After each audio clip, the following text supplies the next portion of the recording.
Fabian? Oh, it's good. Okay. Fabian is another name that I say to call Jesus. So, there he has made it work. Okay.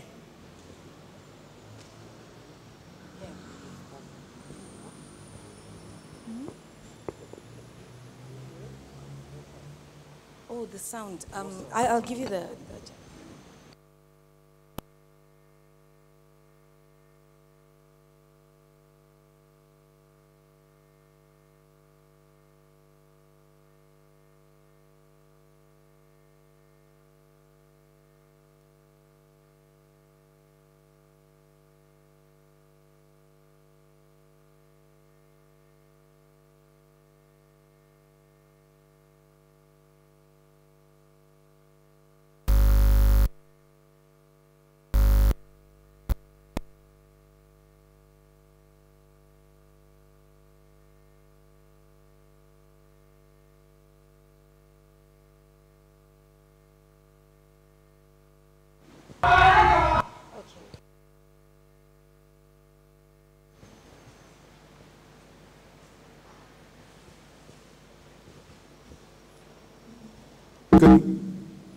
Good morning, everybody.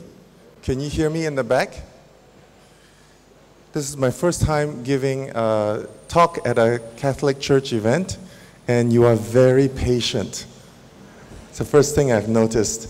The Archbishop was so calm.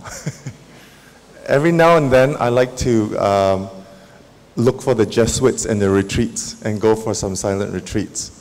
So although I am not myself confirmed in the Catholic Church, I am a Christian, and I do like the body that comprises faithful followers. And I hope today to be able to share some very important research findings to help you understand the importance of the family in terms of developing healthy individuals. When we think about a family, should I just talk normally and trust that you guys will take care of the mic, or should I do something? I will just do something. Okay. So how important is a family to the making of a healthy individual? I look around here and I don't see anyone under the age of 12. Or possibly, oh, might be one. Okay. Just one person. So good that you are here. Most of us are probably over the age of 18. By the time you are my age, which is my 6th decade now, I'm not 60, I'm 51, we are kind of forgetting about our childhood, forgetting about our past. Most of the time, by the time we're in our 20s or 30s, we are moving on with the present and the future. And we don't really think about the past. And sometimes people will tell you, forget about the past. If the past hurts you, move forward. There's some truth to that, but not for everybody. And that's what is important to understand, and that's what I hope to be able to convey to you today, so that all of us will be able to understand the nature of trauma. But it won't be all negative. There'll be a lot of positive as well.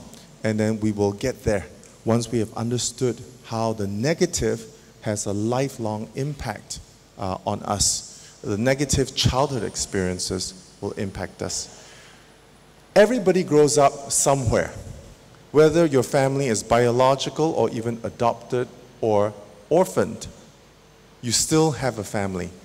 That family is like the soil of the plant.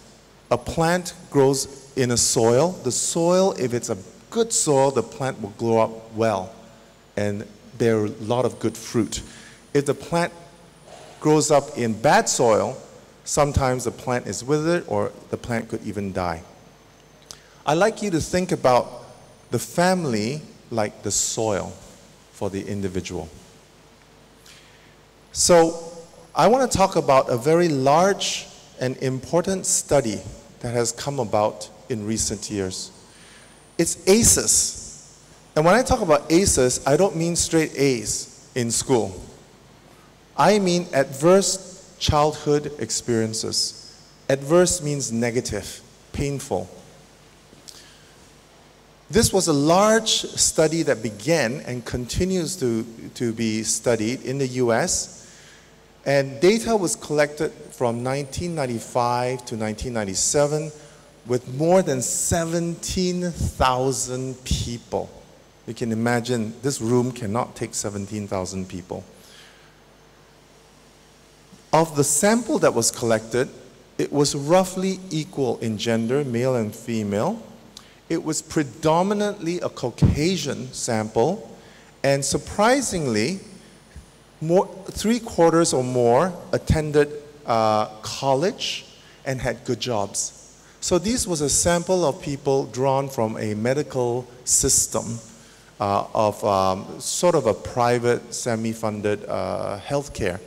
And they were on the better side of the economy, okay?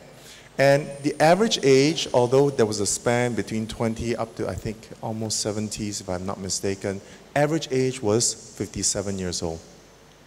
So they conducted a study by giving them surveys to answer a whole bunch of different questions. And then the ACEs study in particular looked at the questions where childhood trauma led to adult health outcomes.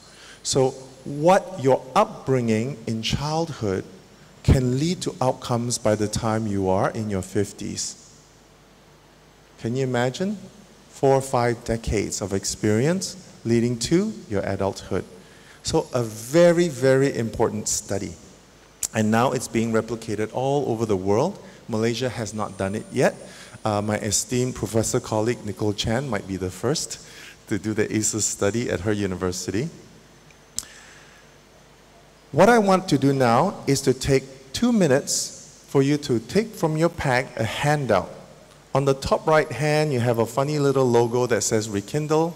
That is where I practice and see clients. And the very first page, it says Adverse Childhood Experiences ACE Questionnaire, Finding Your ACE Score. And the source is on the bottom where you can find out more about the information. I would like you to take a couple of minutes and fill in this questionnaire. You may fill it in your own mind, or you can also write it down if you'd like.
No, it was just feeding back. I didn't know whether they will control or I should. Oh, okay, they are controlling, but it sounds very good.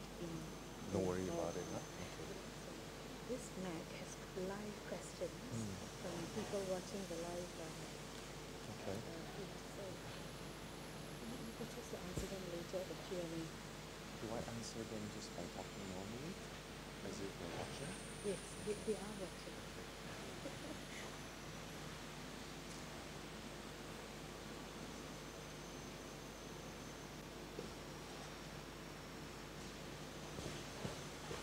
When you're done, you can just look up so that I have an indicator of who is done.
Okay, it looks like the majority are done. And when you have looked at all 10 questions, either you wrote down one or in your mind, you wrote down one in your mind. You add them all up at the bottom, add up your yes answers, and that number up to a maximum of 10 is your ACE score. Now, let's take a look at what the ACE study looks at. So, you have gone through all the questions. These 10 questions are the 10 different areas of ACEs, represent 3 different areas and 10 different types. Abuse on your left-hand side, physical abuse. Have you ever experienced physical abuse? By the way, this is all up to 18 years, yeah, old. Emotional abuse. Sexual abuse. Over to your right, household dysfunction. There's mental illness in your family. Your mother or a significant female person was treated violently at home. It could also be male. Divorce or separation. Incarcerated relative going to jail. Substance abuse. And then 2 more, neglect in the middle. Physical neglect, emotional neglect. What are the outcomes of having ACEs? Let's take a look at the video. This is a video done by, I think, the Welsh board in the UK.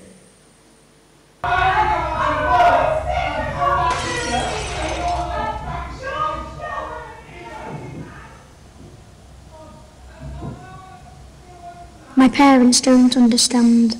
All the drinking and fighting means I'm scared. I'd like a cuddle, perhaps a bedtime story, but mostly I'd like them to stop shouting at me. And sometimes they hit me. Feeling scared every day and not feeling loved or wanted will change me for the rest of my life. Later, I'll have problems at school, problems with alcohol, and I'll get in trouble with the police. What's happening to me right now means I'm more likely to have serious health problems in middle age and die sooner than I should.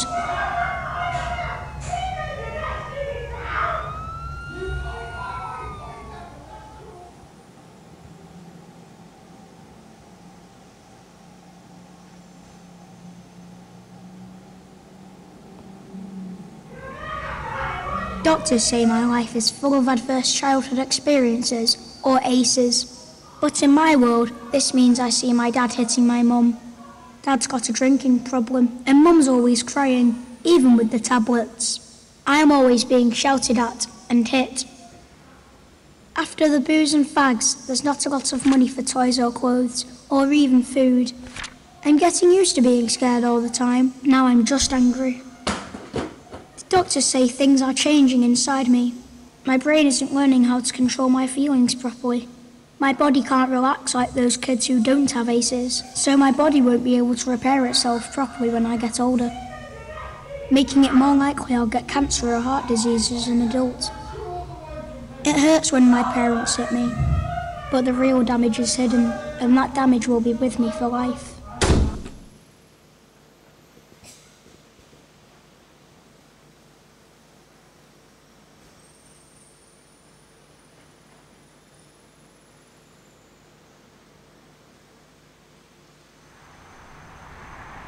I drink and smoke. They say I'm out of control, but I'm not. It's just my way of coping with my ACEs. I've been in plenty of fights, but what's wrong with that? Kids' punches don't hurt half as much as when my dad hits me. I beat up a kid last week at school because he looked at me weird. Who cares? I ended up with more time out of school. Learning's not for me anyway, and the teachers don't care any more than my parents. I don't like the way anyone looks at me except my girl. She's 16 and pregnant. Just like my mum was with me.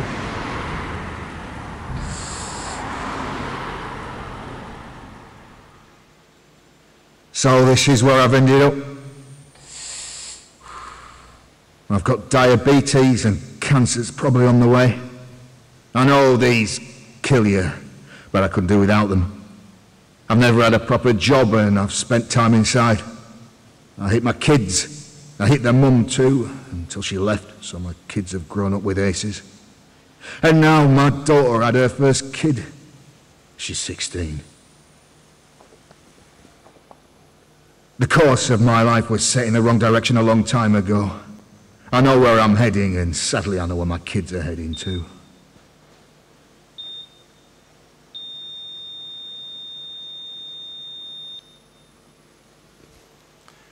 ACEs are very, very harmful. And research is showing this, not just in the US, but around the world, with very, very large sample sizes. This is science. This is epidemiological fact. So we now know this. What are the increased health risks with ACEs? Well, first of all, you need to understand that the more ACEs you have, the more likelihood you are to have these health risks. Lack of physical activity on the behavior side, smoking, alcoholism, drug use, missed work. On the physical side and the mental side, severe obesity, diabetes, depression, suicide attempts, STDs, sexually transmitted diseases, heart diseases, cancer, stroke, COPD, or chronic obstructive pulmonary disease, lung disease, broken bones even. And you can find all this just going to Google and typing ACEs, and you will find it all over the internet. You can find all this online. And here is a very startling comparison. Compared to an ACE score of 0, having 4 adverse childhood experiences was associated with a 7-fold increase in alcoholism. 7 times more likelihood to be alcoholic. A doubling of risk of being diagnosed with cancer. And a 4-fold increase in emphysema, lungs. And an ACE score above 6 was associated with a 30-fold or 3,000% increase in attempted suicide. ACEs really do have lifelong impact. This may be difficult to see, but if you type in on Google ACEs pyramid, you'll see it. It's their conceptual framework to explain the mechanisms by which ACEs influence health and well-being throughout the lifespan.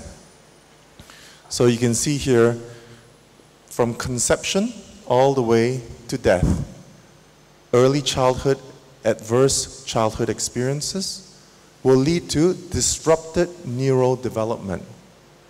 Your brains don't work the same when you have been witnessing parents fighting and arguing, when you have been physically bullied or neglected or sexually abused. Your brain doesn't work the same as a 12-year-old compared to another 12-year-old. Can I say it one more time? Your brain does not work the same.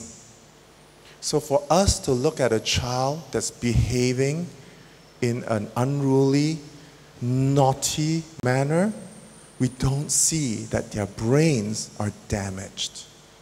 Please understand that. When you see a child that is having behavioral problems, don't hit them and scold them and call them names. Ask, what pain is the child going through? And then that leads to social, emotional, and cognitive impairments as they grow up. And then they adopt health risk behaviors like smoking, joining gangs, drugs, all kinds of stuff. Then eventually leads to disease, disability, and social problems, and an early death. People with more ACEs die earlier because of all these complications, and it was not a happy life. You might be wondering, how common are ACEs? What is the prevalence rate? How many of us are there? Well, this is from the US, population study. Based on waves 1 and 2 collected, the data, number of ACE scores 0 for women, about 34.5, 38%, overall 36.1%. So is that 1/3? Yes, more than 1/3 have 0 ACEs. 1 ACE, you're looking across here to an average of 26%. 2 ACEs, 15.5, 16.4, average 15, almost 16%. 3, it goes down to 10, 8, and about 10%. But then a 4 or more jumps up a bit to 12.5%. In this big study, we're looking at about 1 in 10, about 10%. If you want to commit a simple number, just say about 1 in 10 have 4 or more. And that's really troubling. In the Malaysia country, if we can extrapolate this, and I have, because mental health statistics around the world is stable, you will find 1 in 5 or 1 in 4 with having experienced mental illness in the lifetime or in the course of the last year. And that is stable across countries around the world. So I have good statistical reason to believe that this will be stable in Malaysia as well. Maybe worse in war-torn countries or very poor countries that are at risk.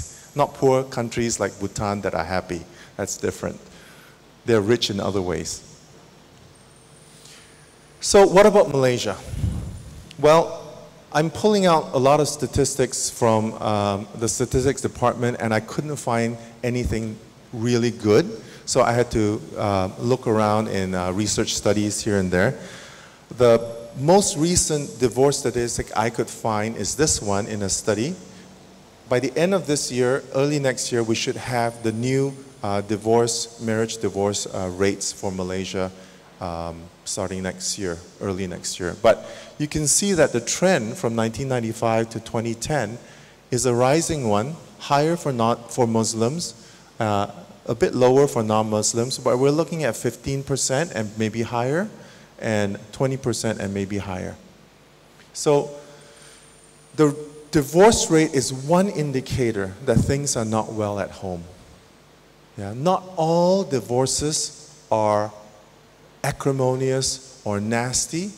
Some divorces are okay, and children are okay. They're not happy, but they're okay. But many divorces are very, very painful. So let's take a look at what we do know more recently.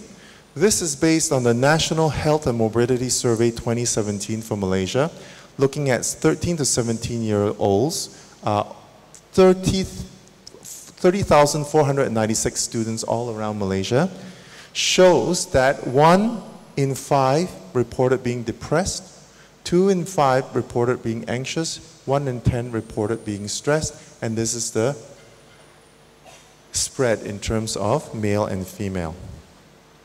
That one, if you Google National Health and Morbidity Survey 2017 Youth Malaysia, you will find this. In fact, I took this from the internet.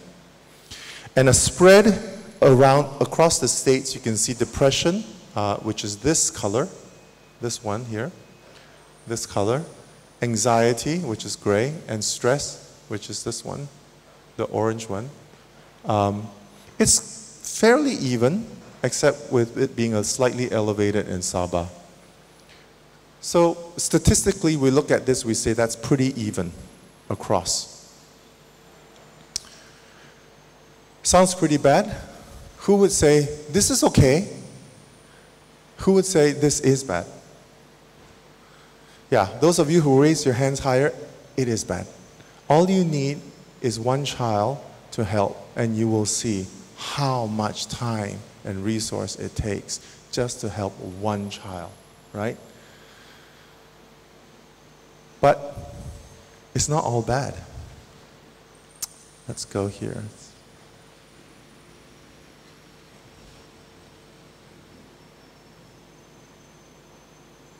Let's continue to watch this ACES video. So this is where I've ended up. I've got diabetes and cancer's probably on the way. I know these kill you, but I couldn't do without them. I've never had a proper job and I've spent time inside. I hate my kids. I hate their mum too, until she left, so my kids have grown up with aces. And now my daughter had her first kid. She's 16. The course of my life was set in the wrong direction a long time ago.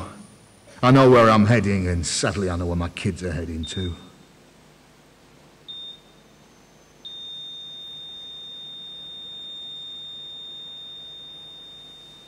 This doesn't have to happen. A little help in childhood makes a big difference to where life takes you. When I was a baby, the nurses noticed that my mum wasn't coping and helped her and explained how important my childhood is to the rest of my life. So, with a bit of help, she coped. The police came round after next door complained about the noise from Mum and Dad fighting. They asked how I was feeling. I told them I was scared all the time. Mum and Dad got help. The shouting got better and the hitting stopped. I even got some bedtime stories. I still had problems at school, but the teacher asked me about what was happening at home. I got help controlling my feelings. It wasn't a lot, but it was enough. I'm now married with 2 children, and I've got a job, most of the time. I haven't repeated the same problems with my kids. We got help when being a parent got too much. Our children are ace-free, and that means their kids stand a good chance of growing up ace-free as well.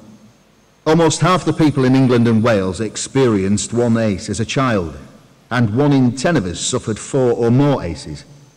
If we stop aces, millions of children would not become smokers or binge drinkers, and levels of violence in adults would be cut in half.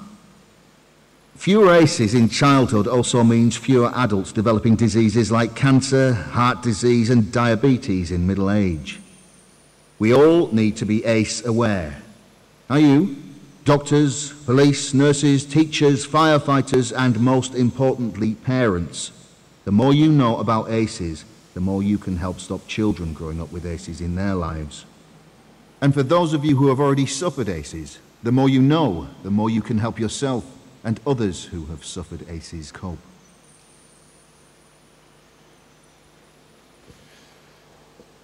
I've been practicing for almost 20 years. And what I learned in my master's in my early 30s, I didn't quite believe. Because in family therapy, they talk about how patterns pass down intergenerationally. Even the Bible talks about that. Both the sins are passed down, but also the blessings. You can see from this video and an understanding of ACEs that it affects your brain. You start certain behavior patterns. How many of you here are still driving to work? Okay, every day? Okay.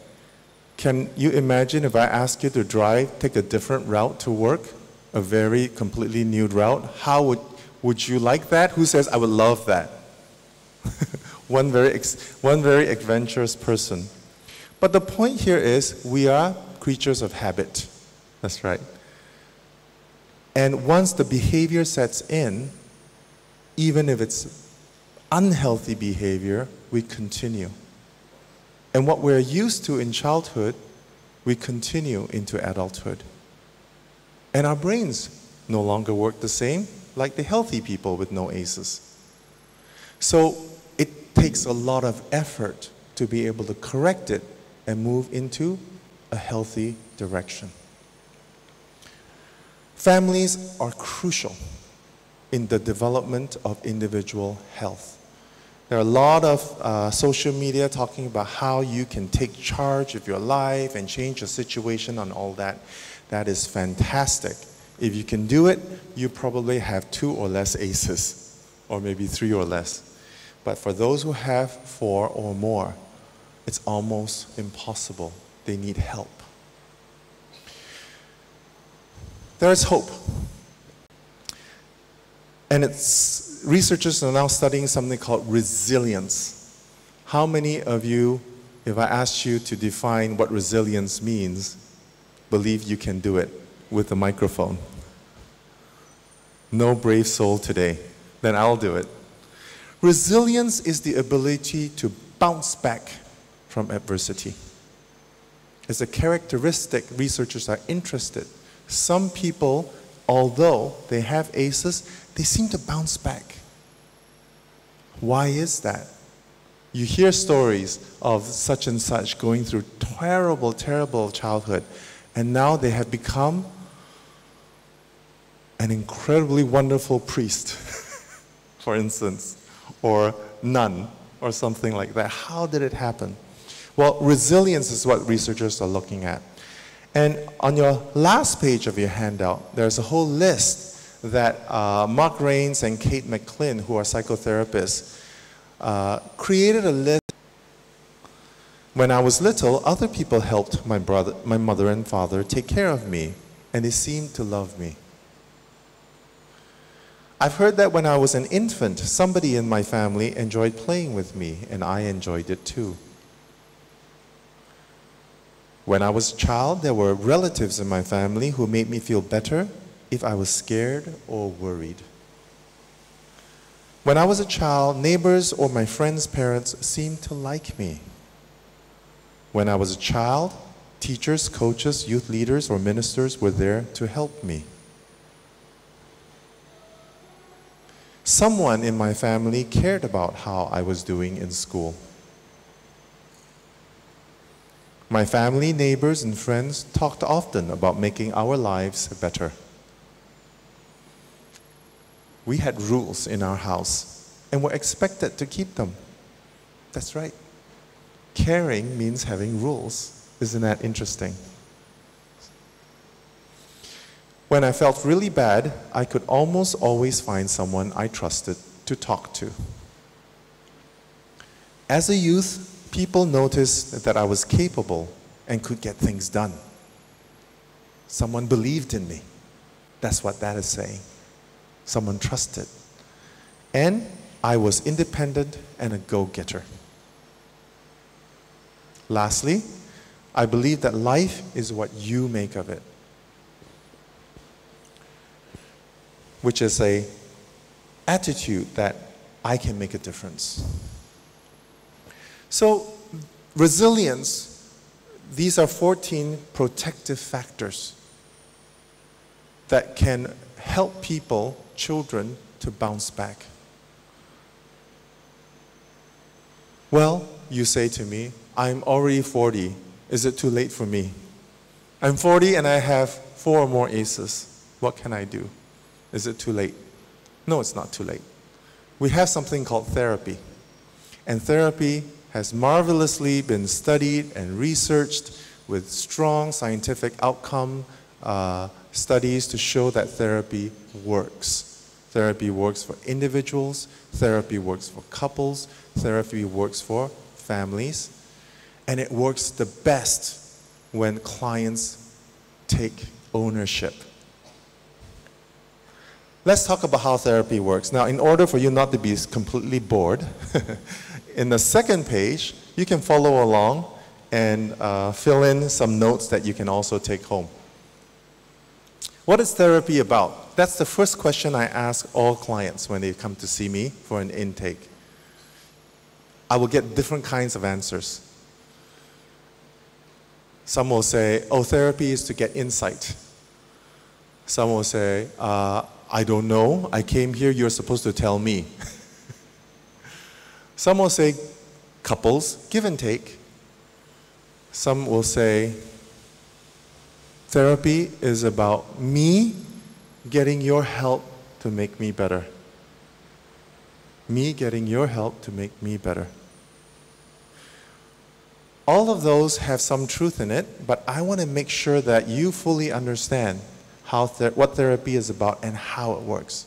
First of all, therapy is about change at the core of it. You go and see a therapist, a counselor, a psychologist. You can even go and see one of this team of people right here on your banner. There are names, 3 names, I noticed, 3 emails. It's about a change not necessarily 100% change, but just a shift in the right direction to get unstuck from where you are.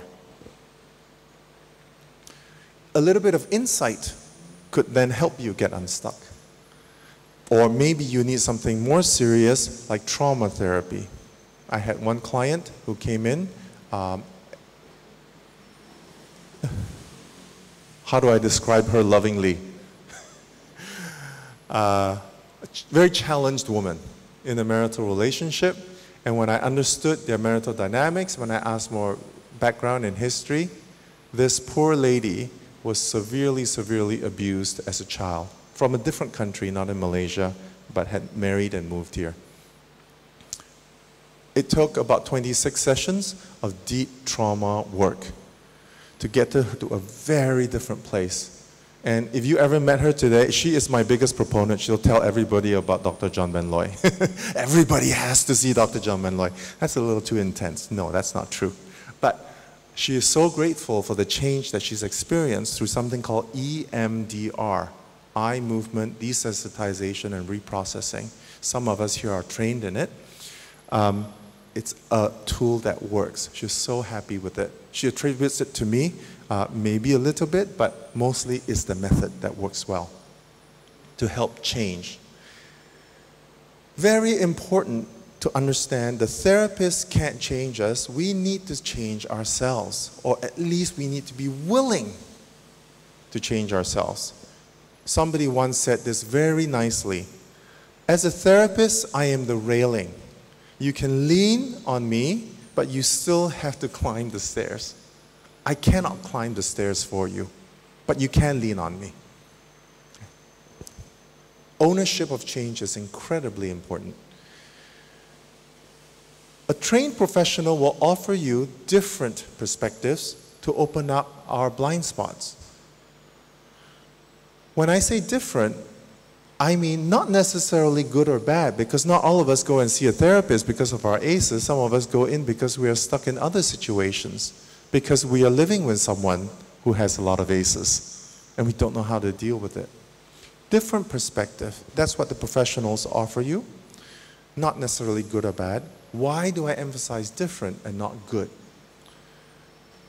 Because a good therapist asks questions to help us to discover our answers. When I go for my Jesuit silent retreats, every day I'll have an hour with a priest who will spend time asking questions and not giving much answers. Well, the same for our work as well, although sometimes we do give some advice in an appropriate way, but we're always wanting to help our clients find answers for themselves. For relationship therapy, the therapist is a safe third-party presence that helps us to help our relationships. Up until 2013, in my 4th year of practicing in Malaysia, I started hearing every now and then clients would say, I'm not going back to see him. He didn't help me at all. That's usually from the wife, saying that the husband complained that I didn't help the husband. So I got very disheartened that they don't get it. So every beginning of the session, I tell the couple, you own the change, not me. I can't change you. You must own the change. So if you ever go and see a therapist, the therapist is not helping you, you tell the therapist in the next session, I am not getting the help I need from you. Something else needs to happen. What is it? Is it me?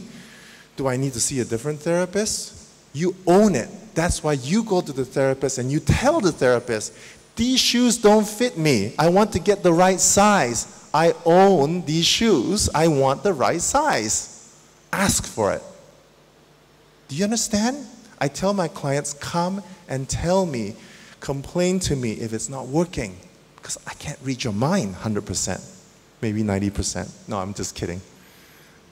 Yeah, you must own the change. Then the health begins. So what needs to change?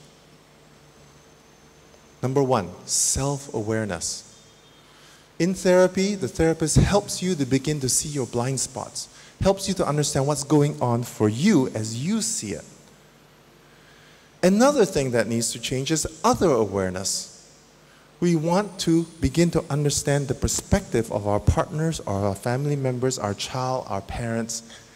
What is it like to live in your world, in your brain, in your understanding? That needs to change. We have to see things from their point of view. You may think that I'm a therapist, so therefore my life must be wonderful. Not at all. I'll tell you, I ticked off 3 aces. I kid you not. But I took ownership of the change and I became a therapist to help others. I'm very knowledgeable of my faults, almost to the point sometimes I don't even want to look at myself in the mirror. But these days, with the help of God, understanding God's love for me, it gets better and better. Other awareness. It was taken many years for me to become able to see things from my wife's perspective. Many, many, many years. We're going into our 20th year of marriage next year. And I'm a therapist and a marriage therapist. Can you imagine? The third thing that needs to change is interpersonal awareness. Interpersonal awareness is the dance of 2 people.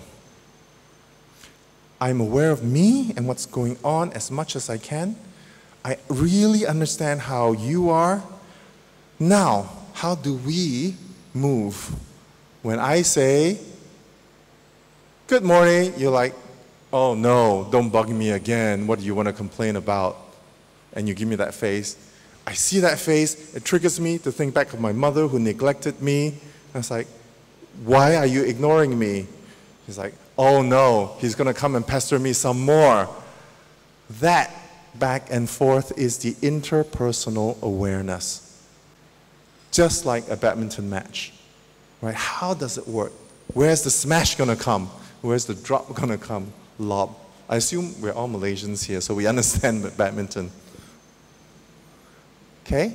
Understanding me, understanding you, understanding how we interact with each other, and the last one is self-management. Understanding how I can manage me and for our interactions.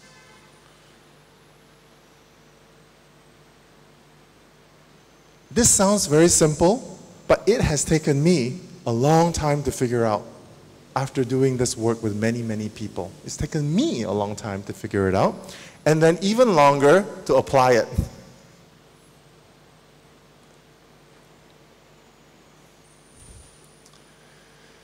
I don't have time to go through all of this. I normally can talk about the better way within an hour at its shortest. It takes about maybe, I've done like a 1-day retreat, but I'm developing a model called the better way. A better way is very simply an acronym and a conceptual framework to help us to manage ourselves in our awareness and in our behaviors. It's a blending of various different psychotherapies, from CBT or cognitive behavior therapy, with EMDR, with experiential therapies, with Gestalt, with everything you can imagine, but boil it down to a very simple concept that everybody can get. So simple that you can get it, but yet so powerful that it can go really deep. Yesterday I was talking to an author, and she was telling me, you need to write that book, you know, and then I'll help you identify some publishers. So God willing, I will write that book. 2025? I don't know. Depends on how many invitations I keep getting to speak. So what is BET? BET stands for your body, your emotions, and your thoughts. Your body is basically your physical body, right? And your emotions are the created bodily predictions that we have. That's the latest in emotional neuroscience. Emotions are not there attacking us. Emotions are created by us because of what we expect may happen. If you want to write down a name, write down Lisa, L-I-S-A, Lisa, Feldman, F-E-L-D, Feldman, M-A-N, Lisa Feldman Barrett, B-A-R-R-E-T-T. And watch her TED Talk. Her TED Talk, she talks about how emotions are created and we're not at the mercy of our emotions. It's a great talk. It's a bit long, 18 minutes, but it's really great. I've watched it probably about 50 times. I have a book, I have not had time to read it.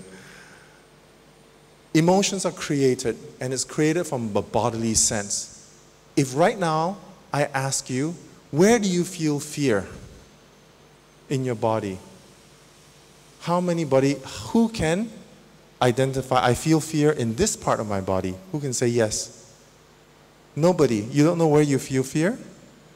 Okay, close your eyes. Imagine that a troop of rebels have just stormed our gymnasium with guns. There's 20 of them with big machine guns. And they start firing onto the roof. The lights crash. Everyone's running. And your life is in danger because they might shoot and kill all of us. Where are you feeling it in your body right now? Who can feel it? Raise your hands. Yes, and some are even touching in your heart because our hearts are pumping. The emotion of fear, we can locate it in our bodies. The emotion of, I'll say it in Chinese so that, how many people speak Mandarin? Okay. Shy or embarrassed, where do you feel that? 丢脸, where do you feel that? Right, face. There are research studies that show that different emotions are felt in different parts of the body. You can also go and find that online. Fascinating study looking at Scandinavia and Taiwan and how the respondents responded similarly across cultures. When we understand our body states, our emotions, and also how we think. If I think that from childhood I am worthless and I'm useless, that is in my neural wiring. When I see somebody look at me with sort of slightly unhappy look, I may feel right away interpreting the other person is looking down on me. And I'll react. It's like a fight or flight mechanism. I'll react. I may react by thinking, I'm no good. I might as well just hide in a corner. Nobody loves me anyway. Or if I'm male and full of testosterone and anger, look at the way the person look at me. What are you looking at? Start confronting them. But it's a neutral signal. We actually don't know the person, but we will put our own beliefs about ourselves and interpret the signal in the way that is reactive. By calming down our bodies, by learning how to breathe, by learning how to do breath prayers. How many of you here know how to do breath prayers? That one I will leave for your esteemed priests to show you how to do that. I do just simple deep breathing prayers, deep into the belly and out. And you start to feel the relaxation in your body. Can make a difference in your emotions and your thoughts. So unfortunately, I can't spend any more time on that. I would love to do that. Normally, it's with a lot of exercises. Perhaps you can catch me on Facebook. If I do not know you, I will not add you as a friend. Don't bother asking me to add you as a friend. I will just ignore you because I will think you are a scammer, unfortunately. But, and even if you are a friend of a friend, but you can follow me. I will sometimes, if I'm having a talk, I'll put up announcements. And I'm doing more and more of these Better Way talks, and oftentimes for free. Now, I want to show you a quick video of how to manage stress. But you can also think of it as how to manage reactivity.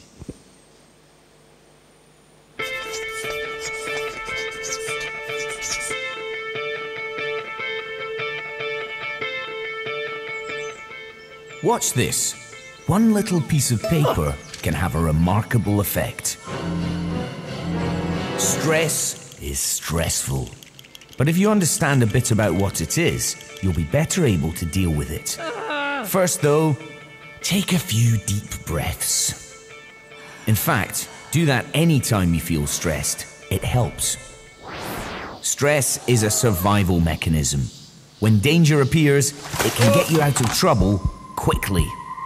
Your body crashes up the gears and throws all its resources into getting you moving.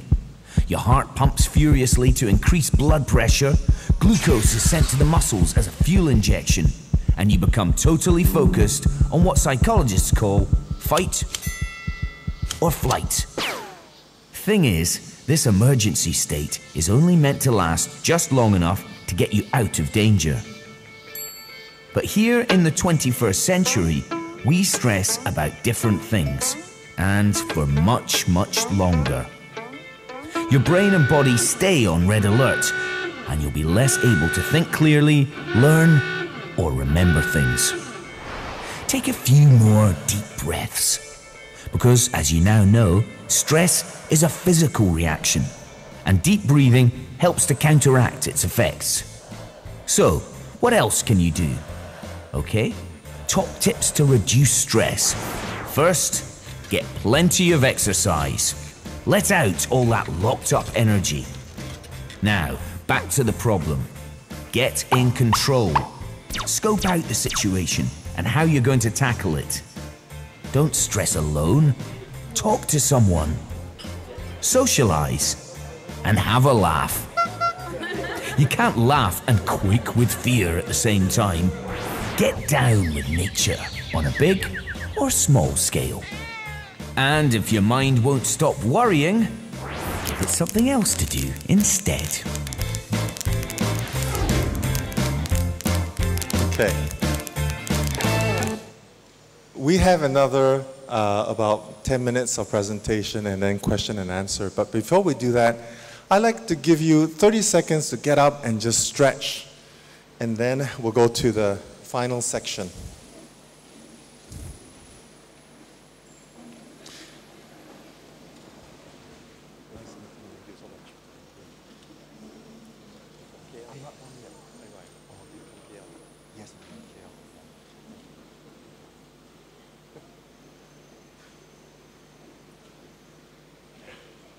All right.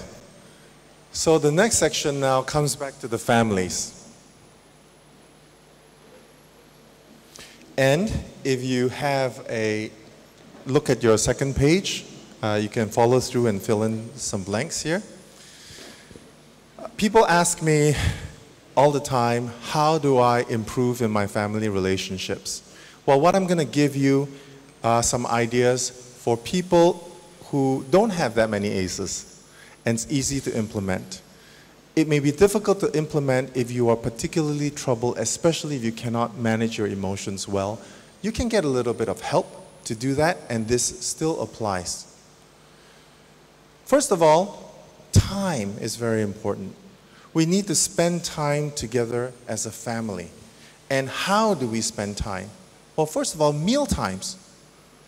Spending meal times together, eating together 2 to 3 times a week, especially if they're teens, when they're younger, every day if you can. We're becoming so busy nowadays, we just don't spend time together having a meal. And when I say having a meal, it's not everyone on their smartphone and then no one talks to each other. Talking about interacting well together during meal times. With children, spending time working with their homework in their study time, either guiding them or once they are in Form 3 or Form 4, Form 5, learning from them sometimes because technology is advanced, science is advanced. More frequent if they're younger and less frequent if teens. How many here remember your parents guiding and being with you to learn, do your schoolwork? How many remember that as a positive experience today? Maybe not then, but today, yes. Because that builds bonding. Because that's what you're doing every day. They're studying. So when my parents come in to me doing my everyday work and loving me and caring for me and okay, sometimes correcting me, I matter to them. Playtime, age appropriate. More frequently if younger and less frequently if you're teens. When I had a 2-year-old daughter, my daughter was 2, she's 17 now, I asked my professor, how do I get my PhD done? My daughter is constantly wanting my attention. The first question he asked was this, how old is she? I said, she's 2. He said, and then guess what he said? Close the door. It's very interesting. It's the opposite of what I'm talking about here, playtime. That's my study time. And then, but if they're teens, leave your door open. Why? Because in teenage years, our peers are more important. Our outside world is more important than mom and dad at home. Right? So we're going out. So if I come at 17 and sit in my father's room while he is doing some busy work, it means I need to say something or I want to connect, right? How many of you here have teenagers? And how many times your teenager come and lie in your bed? Don't have, some have, right? They're saying like, I may be 17, but I still want to be hugged. Just for a moment. Open up your arms and give them a hug. Very important because you're not going to get it all the time. So playtime, when they're younger, a lot more. When they're teens, a little bit less. But when they come, take advantage of it. Discussion and bonding time is important. We don't do this as Malaysians. But decisions such as holidays, or if not, no decisions to make, playing board games, or what to study, where to go, you can actually structure in one meeting a week. Ours, my family, was once every Wednesday, and we started when my son was 6, so it was almost impossible. He was always jumping around. So back then, when we first started, the family meetings was 5 minutes. Just to get the structure in place, get the habit in place, so that they know that there is a structured time we come together and talk. Spend time together as a marital couple. It's so, so, so important. The best way to help children is to help their parents. If their parents are well, the parents will take care of the children well. Do you understand that concept? Yeah. Because many child therapists struggle because they can't get to the parents. And so whatever they do to help the children go bring back to the parents, my goodness, send them back to the war zone. Again and again and again. It's so disheartening. So that's why I'm a family therapist. I say, give me the parents. Let me work with the parents. And the parents will take care of the children. So spend time together as a marital couple. Have discussion time. This is work time. You have meetings at work, right? Well, have a meeting at home. Just you and your spouse. Planning your finances. How to parent. How to deal with aberrant behavior. Issues, family decisions, extended family things, holidays, budget. This is serious meeting time, it's work time. I've even told couples, go to Starbucks, get away from the home environment so that you can really sit down and talk in a different setting, or a kopitiam if you'd like. And then have date nights. Date nights are for fun and I put down the word intimacy, but as marital couples, it's meant for physical bonding. We on date nights, avoid discussing problematic issues. Try to have date nights 2 times a month. These are special times. And if you don't have that after a while, marriages drift. Yeah? And then you don't even know how your partner is changing. You have no idea.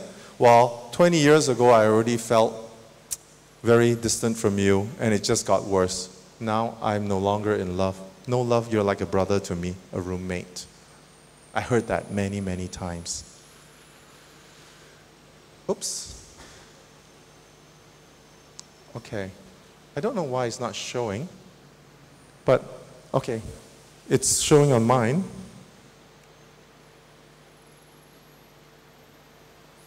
Okay, I'll just read it out. It's connect with community as a couple and a family. Connect with community as a couple and a family. So this is the community. So we talked about the family, we talked about couple, and now where your family is situated is your community, right? The church family, having spiritual and community development together. Yes, I know churches are messy. Yes, I know there are difficult people and all of that. Well, that's life, right? Do life. It's messy, but it's okay. Bring in goodness as much as you can to influence that community. Relatives, extended families. Malaysia is full of extended families. Annual gathering, celebration. It can be sometimes more stressful and more painful. Go in and make a difference now that you understand, how to be healthier. Lastly, be a positive resource to enable resiliency in someone in your community. It may be an extended family member, a nephew or a niece. I recently discovered a nephew in his 20s has been having psychiatric issues. Thankfully for my training, I was able to step in. Turns out he is probably having some kind of a mental illness disorder with on the communication, pragmatic, sort of Asperger's side. But turns out he's a genius. So now I'm helping him to be able to enter into his genius despite his weakness. That's me extending out to my family members, not as a professional, it's all free work. It's out of love. Church members, teacher, if you're a teacher, if you're a neighbor, you can make a difference. Mark 12:30-31. The teacher of the law asked Jesus, which is the most important commandment? What did Jesus say?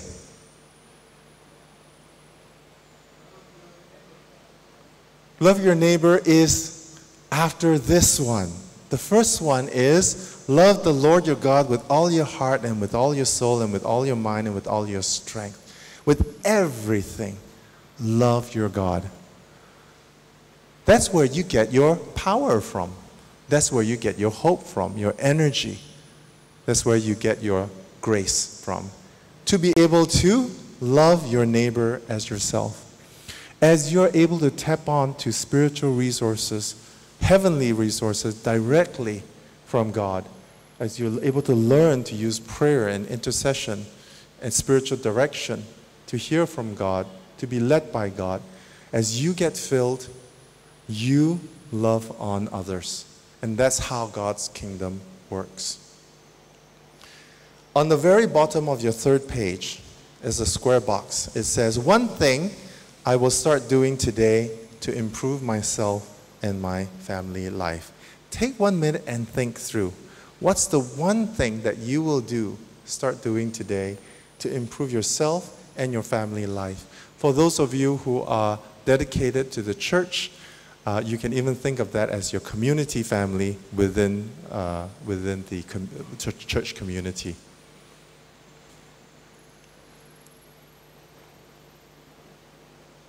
And once you fill that in, turn to a neighbor or two and share. Doesn't have to be anything big. It could be a small one. Okay? Let's take a couple of minutes to do that. And then I'd love to hear from you.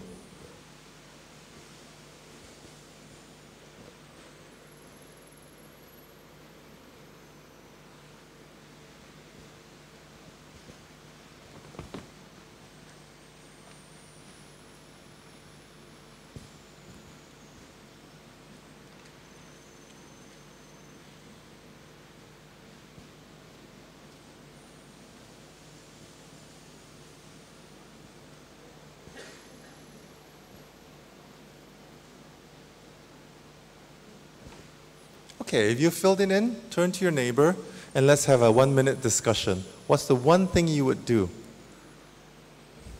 to improve yourself and your family life?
Okay, I would love to hear, as the mic is going around,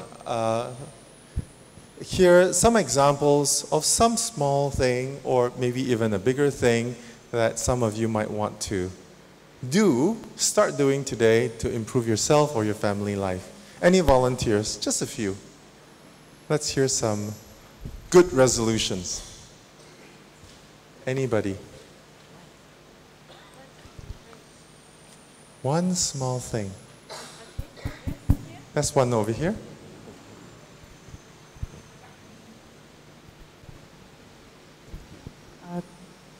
Actually, we have started, but because of busyness, I've left. So I want to restart back a family prayer time together. Yeah, family prayer time. Yeah. That's great. Did you want to share too? Are you with her? So family prayer time is on? That's great. Anybody else? Let's hear a few more examples. Yes. We started having family time together. That means like meetings like this. But we did it for a few times, then stopped. Now you have said it again, so I restarted again. And secondly, I would love to hug my kids more often. I seldom do that. Great. Thank you for sharing that. Thank you for being vulnerable. Anybody else? Can I walk all the way from here to there? Is that okay for the camera? Yes. Okay.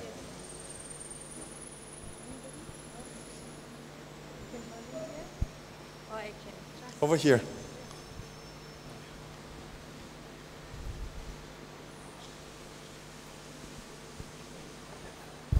I'm a bit selfish. I like to be like Schwarzenegger and be like Schwarzenegger. Schwarzenegger, Arnold, okay, muscle, yes. Because I'm a bit sickly, you know. But actually I'd like to go to walks with my family, which we don't get often to do. So go to the park with my wife and daughter and her friend and the doggy. Wonderful. Fitness as a family. Great example. Yes. I'm already a grandmother, okay, with 8 grandchildren. Wow. So when I and my husband try to bring up my 3 children, I have 3 children, my husband's a very good listener. And then he always listens to them, and then after that, just talk slowly to them. He won't scold them. He won't let other people. Okay, now to improve more for my grandchildren. So we always tell my daughters, go holiday. If we have holiday time, bring them go holiday, go picnic, always have prayer at home together, at least one meal, eat together, evening meal, that is dinner. That's very good to improve our relationship with the children and the grandchildren. I've been staying with my son-in-law 8 years. Nobody can stay together 8 years with your son-in-law. Probably you are special and your son-in-law is special as well. Congratulations. How about one more, and then we'll go to Q&A. Yeah, one more sharing, and then we'll go to Q&A. Every child, husband, wife, they need physical demonstration of love. It's very important. Yes. The family that eats together, prays together, stays together. Yes. Very good. Thank you. How many of you know about the 5 love languages? Okay, write that down. 5 love languages. Go onto the internet. There are free quizzes. You can fill them out and find out which is your favorite love language. And once you learn your love language, communicate that with your spouse, and you can talk to each other according to your favorite love language. And I'm hearing physical touch as a love language for you. Okay, so at this time, I'll take question and answers. Thank you so much for sharing your resolutions to improve yourself and your family life. Any questions about anything? We have about 15 minutes.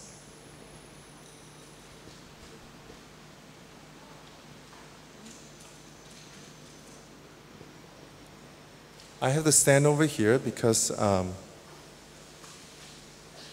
home viewers can post in their answers. Yes. Yes. One sharing here, Delia Alfonso said, be a good listener and accept each one as they are. I guess that's her resolution. Yes, madam.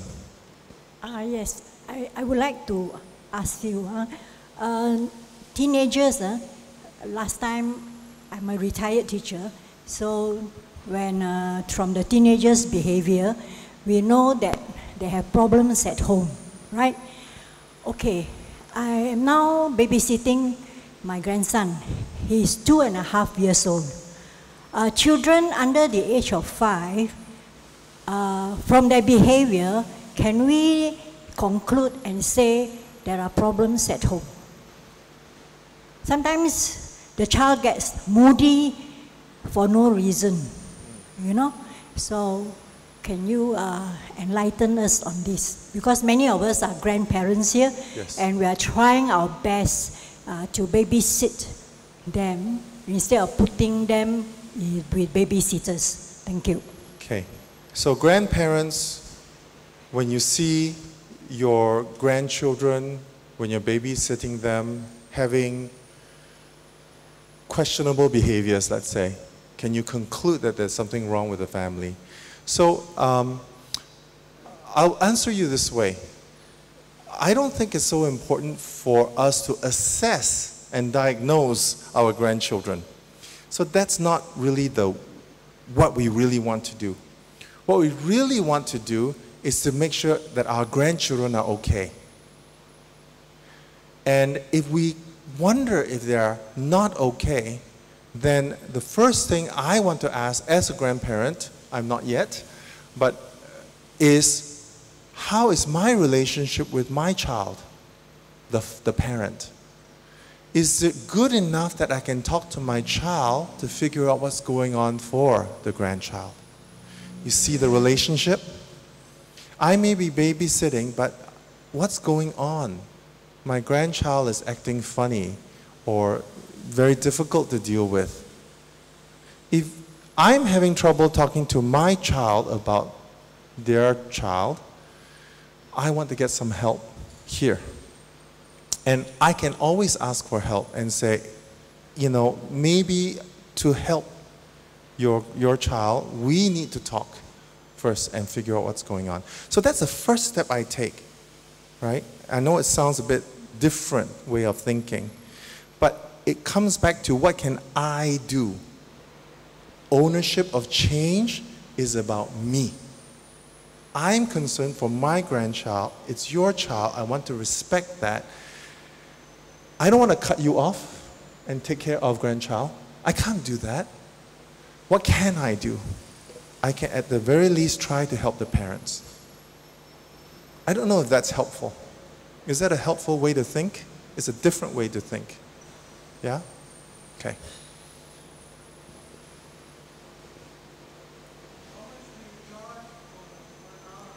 How much do I charge for an hour?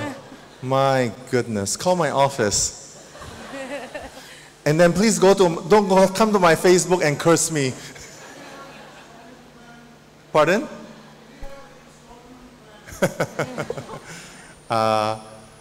When I started, because my wife is actually a Canadian, and so I have kids, one's a Canadian, one's an American. So I'm actually kind of like an expat. I'm Malaysian. And so our living cost, you can imagine, is very high because of all the travels and the needs. So I decided I needed to charge American level rates. So I really do, in Malaysia. That's unfair, but my practice is full. I'm full. So what I did, sir, is I trained others to come along, and those more junior than me charge regular local rates. Not only that, I started Rekindle Academy that allows for interns doing their masters, and that's very affordable. Yeah, but then we supervise them. So the work that we get very little money from, which basically 1 ringgit per minute, for one session is 50 ringgit, that our interns work.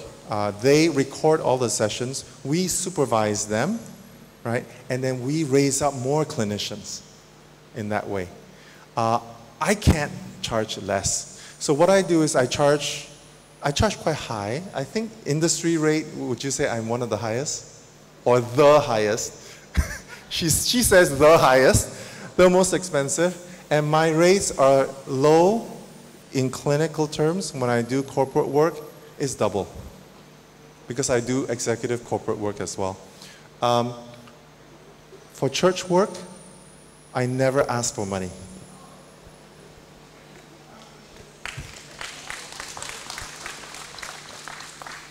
Any other questions? Not about me necessarily. I'm happy to talk about my life, but something important to you.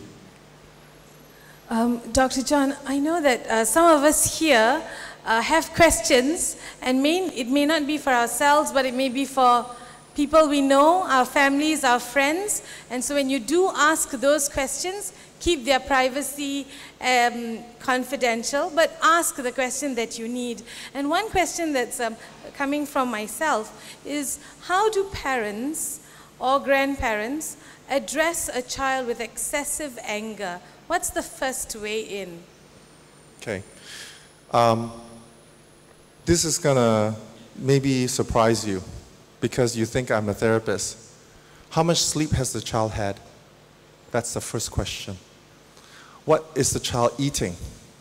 What's the nutrition? How much sugar? Is there any caffeine in there?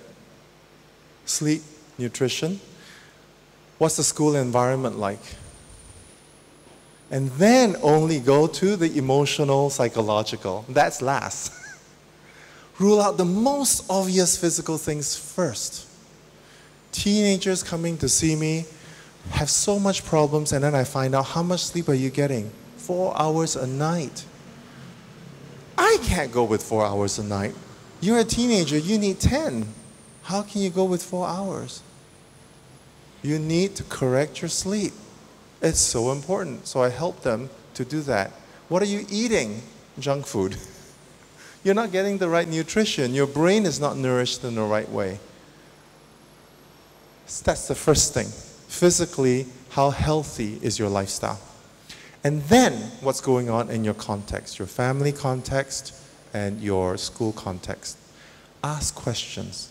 And if the child doesn't answer you, it's because you're not safe to the child yet.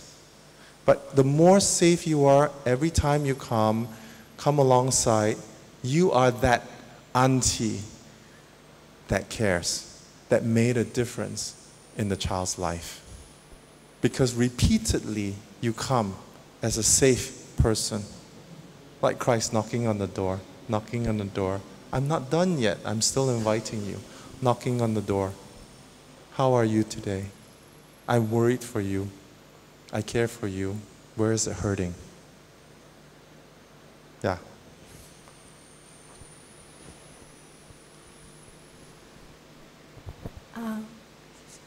How to strike a balance? Yes. Between discipline and and friendship, because I have 3 teens boys. Oh. So I find it's very different when they reach 13, 14. You just can't treat them like that. It's like, but they need discipline. But they reacted, I don't know how to say. Then when I too much, it's like I give them very stressful. I can feel that. But if I don't control them, they will go. I don't know how to balance. That's my question. Okay. So again, my answer may surprise you. It's impossible. There is no such thing as balance with 3 teen boys. Okay? Just give yourself a pat on the back and saying, good job, Mom. You're doing your best. Okay? That's the first thing. Okay? I'm doing the best that I can. It's impossible. From there, every little bit that you do, you will be pleased with yourself. So don't beat yourself up. That's the first step. Okay? Now, what is discipline about? Let's understand what discipline is about. Discipline is not about smacking the child so that the child will stop a certain bad behavior. Discipline, I like to think about it as preparing your child for real world consequences in adulthood. Okay, I'll say it again. Discipline is about preparing your child for real world consequences in adulthood. If you don't do your homework and you are 26 and you have a job, you're going to get fired. So I'm teaching you at 16 that you're not doing homework is going to have consequences. When you're 6, I may have more impact on you in terms of what you do and what you don't do, because you're 6, you're still scared, mommy's angry, so I have to do. Like 16 is like, leave me alone, right? Yeah. Well, yeah, you're 16. That's normal. I have to leave you alone. But please understand, when you're 26, I cannot be there for you. So learn the lesson now. My poor children, they always become examples in my talks. So my daughter is a very bright girl, but she has trouble getting things done last minute. Somehow last minute she manages still to pull through an A- or B+, but it's really last minute, like no sleep. Okay? So last whole year of IGCSE, she's doing that program, really struggled. I'm sorry, last year of IB, International Baccalaureate, she really struggled.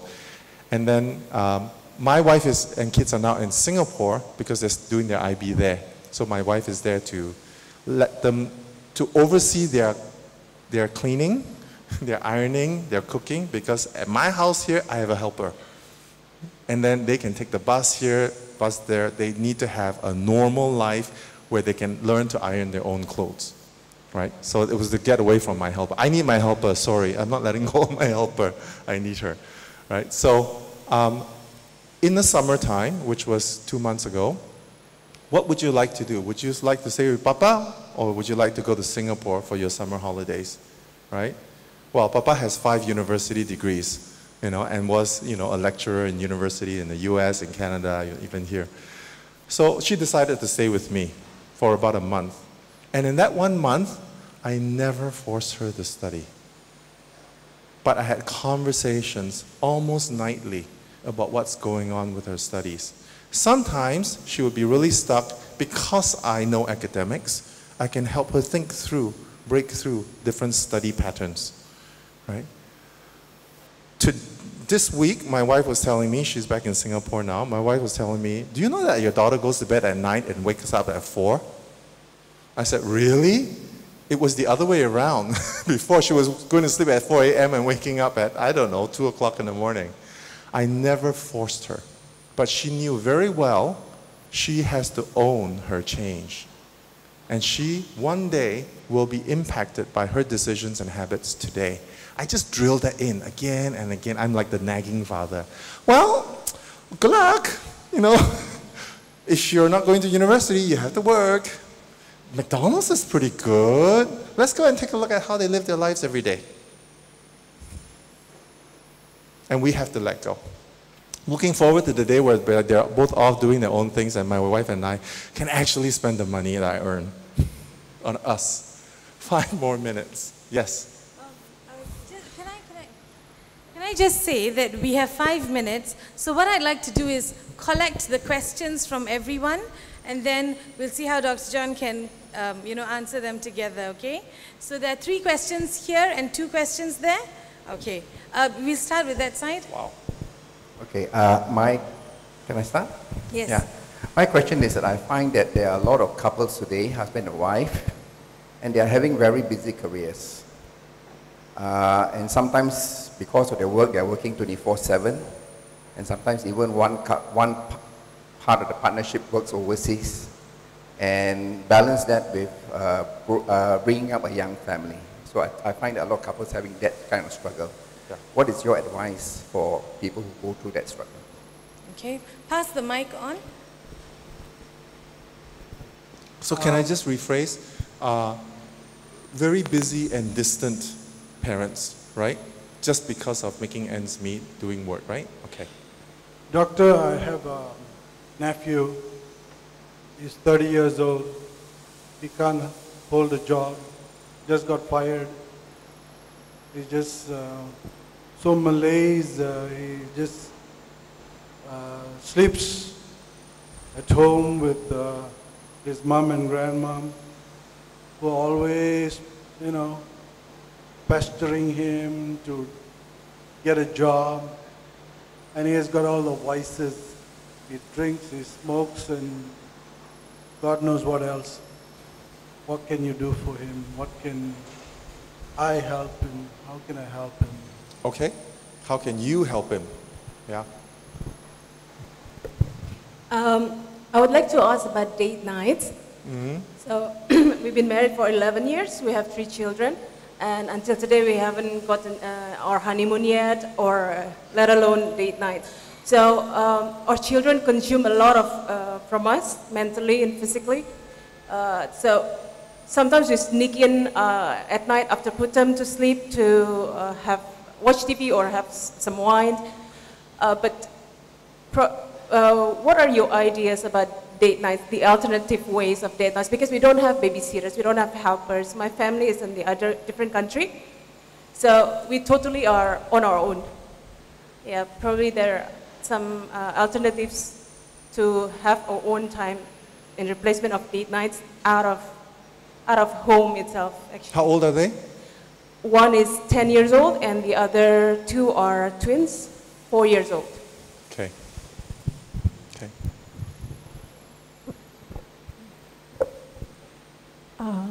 Yes, my question is this.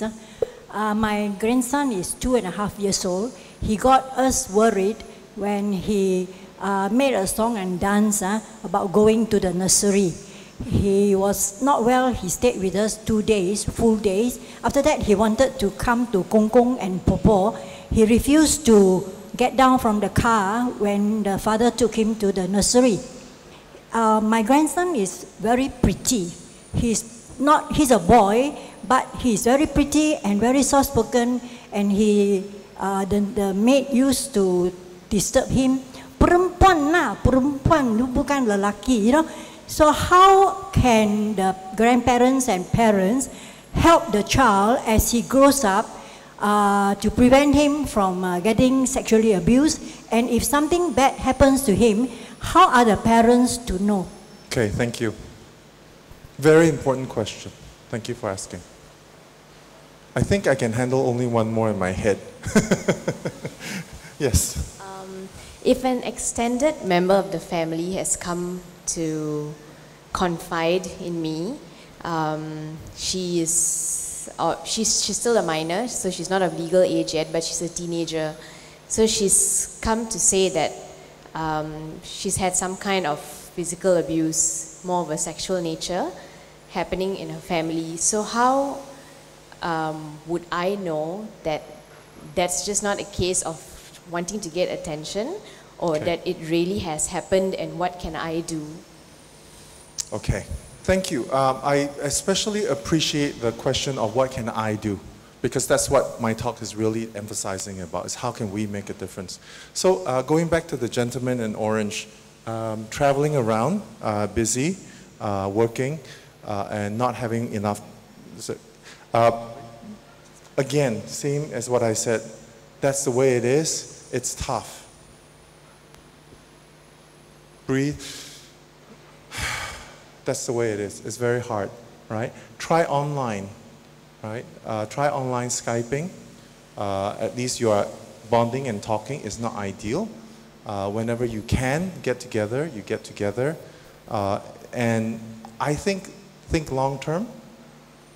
Think long term in terms of where will we be in 5 years' time? We won't always be in this place. Yeah? And really just this is a challenge. Stick together through the challenge. Make it a whole family thing and not let the stress drive you apart. Come together. We share this burden. At least you can do that. Yeah? Okay. For the gentleman behind, what can you do for your nephew? Okay. you can refer him and family, or you can go with your nephew to see a counselor. You can take him there. But if you have the time, journey with him, go and sit with him. Whatever he's doing, if he's just out there smoking in the mamak store, hang out with him. Yes, hang out with him as he smokes, hang out with him as he drinks.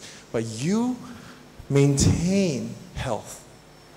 Because of your healthiness and your love and your caring, it will seep into him over time. But if you really want to make sure that you help him right away with something much more serious, bring him to someone who is professional, who can help, or maybe even within the church. Yeah? For the lady and is this your husband? Okay.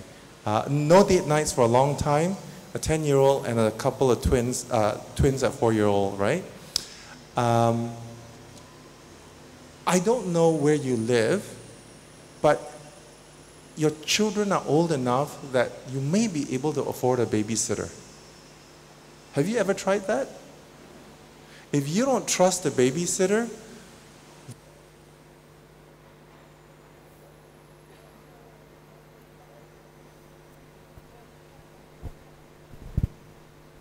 boy, am I long-winded. Even the mic gave up on me. If you don't trust the babysitter, take the next year to find a teenager in your community that you think is trustworthy and would like to make some money. Spend the time developing someone to help take care of your situation so that you can spend that quality time together. A lot of times, believe it or not, parents don't go for date nights. It's not because the time is not there. It's because you're too scared to let others take care of your kids. Right? So you examine yourself. Remember the 4 things that need to change? Self-awareness. What is it about me? Other awareness. Interactional and self-management. I don't mean to point you out. I don't know what your situation is like, but I hear it a lot. And it's normal, especially if we're really, really good parents and want our children to be healthy.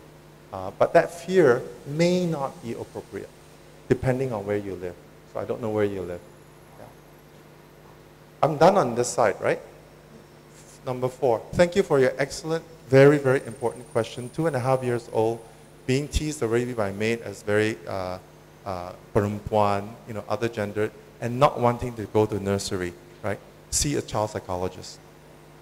See a child psychologist. Okay? It's important enough. I've had too many cases of people I know in my own life, sort of peers, who can tell stories about feeling very unsafe in their environment for being pointed out for their looks or their behavior or their attributes, let's put it that way. Yeah? I would not take this lightly. It can affect him. Yeah? Go and talk to a child psychologist. Okay? And for your state, I always choose to believe that they're telling the truth.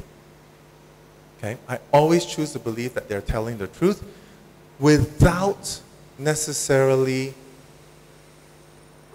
being 100% sure that the alleged perpetrator is exactly who it is or has done what it is. I know it's a little bit crazy. I trust you, I believe in you, but I won't necessarily go and point out the alleged perpetrator. Here's what I trust. I trust that you're in pain enough that either you need to make this up or this is true. When I am the trustworthy person and you tell me more, if this keeps going, I would go and seek help. I would particularly go and seek help through a women's aid organization to get some advice. What can I do? They specialize in this. They deal with this every day, right? They have a lot of different scenarios. They, of course, have cases whereby people may be angry at someone and say like, oh, I was sexually abused, etc. But you will see the cases increase of girls, even boys, talking about sexual abuse. When it's in the media, people start talking. Because it's sort of like, oh, me too. Yeah? So definitely take it seriously. as your niece or whoever the younger teen needs help, and go and talk to an advocate who knows what to do. Yeah. Okay? All right. So I think my time is up, right? Do I take one more or is my time up? Okay, one Doctor, more. I think this is a more practical thing. If you feel someone really needs help and go and see a therapist or child psychologist and all this thing, but the person resists, is there any suggestions? How do you actually bring them to agree to go and seek therapy? Okay, so again, right, the change is on me. If I have a relationship with that person, I go with the person. Many counselors are trained in individual modality. Us systemic therapists, or those of us who work with relationships, are very comfortable to take in an uncle or a friend into a session because we know that this is the only way the person will come in, right?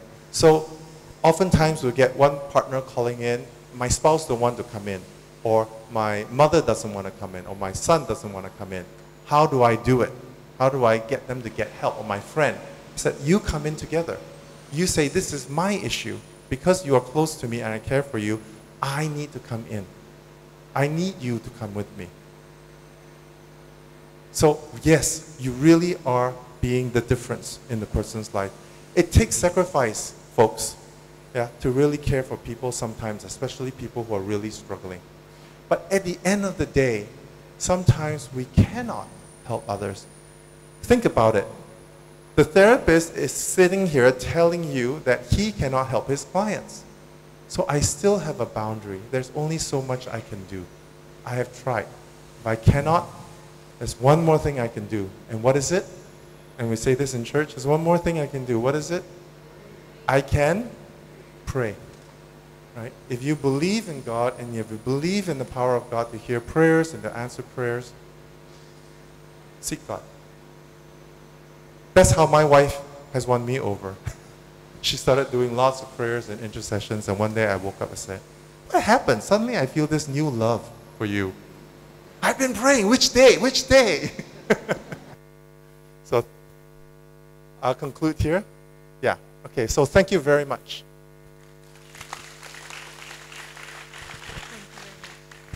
So we were all so focused on Dr. John, and all of us were thinking, 51 years old? No, I think there was so much, especially the talk on resilience. What a positive take when so much is so scary. Thank you, Dr. John. Can we give him another round of applause? Okay, so we have 3 minutes to get to our workshop. Okay? So there will be 4 people. They aren't there now, but there will be 4 orange people at the back. There will be 4 orange people at the back taking you to your workshops. Okay, but just to get our bearings right, workshop 1 and 4. Workshop 1, Become a Better Parent, Dr. Nicole.